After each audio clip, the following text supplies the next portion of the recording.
there's a polymerase, DNA polymerase, which copies both strands of the DNA, the top strand and the bottom strand.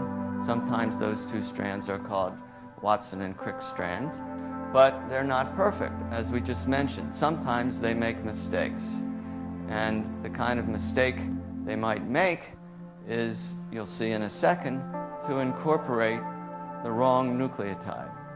Normally there's going to be an A opposite a T and a C opposite a G, but suppose it makes a mistake and copies a T where a C should be.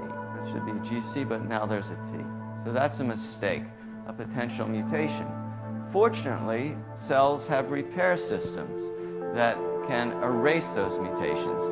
And those repair proteins indicated here, called MSH2, MSH6, MLH1, PMS2, the names don't matter. What's important is that they recruit another enzyme called EXO1, exonuclease, which chops off the mutant strand.